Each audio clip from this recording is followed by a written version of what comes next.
absolutely monster inferno that you can see burning just 45 miles north of us here in Los Angeles. Now, this is a new fire that is forcing the evacuations for more than 19,000 people so far, and it seems to be just exploding in size, doubling by the hour.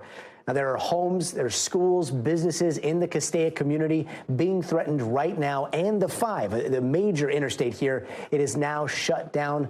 This fire is 0% contained, but there are helicopters, air tankers, and the National Guard that have been called in. They're working that fire, and all of this happening during a red flag warning in what has now been weeks of extremely terrifying fire conditions. Winds could hit around 70 miles an hour tonight, and fire crews are still working around the clock to try to keep the Palisades and the Eaton fire lines contained as well. NBC's Liz Kreutz joins us now from Castaic, California. Liz, so what's the situation like where you're at right now? Hey, Gotti, I mean, you're right to call it a monster fire because just in the past few hours, this has exploded in size. It went from 500 acres to now more than 8,000 acres. And I want to show you behind me, you can see some of the flames that are burning here on the ridge and the hill.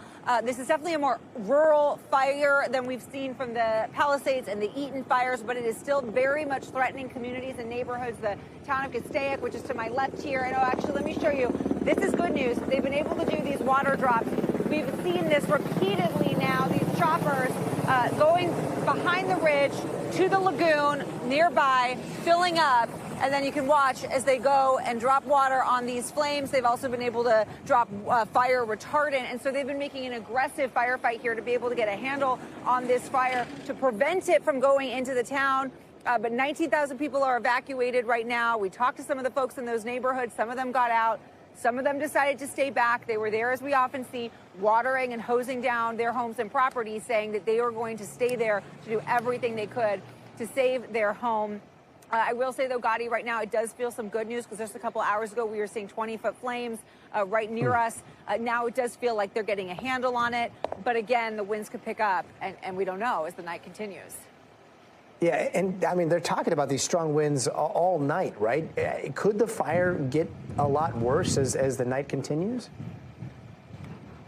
Yeah, I mean, I don't know if you can sense it now, but we feel these strong winds, and that is the concern, is that we're going to see these spot fires grow, where the embers could spread. I mean, that's what some of the people were saying as they were hosing down their homes, is that they're not really concerned that the fire itself, the main, start of the fire was going to come to them. They're most concerned about embers blowing and igniting a spot fire in a neighborhood.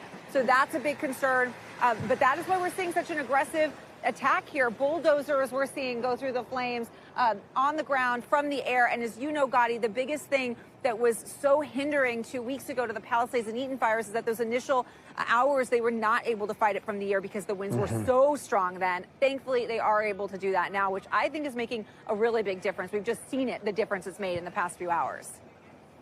And talking about what's downwind from that fire, what's currently being threatened, are there any communities? I know Castaic, it seemed to have enveloped Castaic Lake, and there's a lot of recreational sites around there, but are there any communities that look like they are imminently being threatened if the winds continue as they are?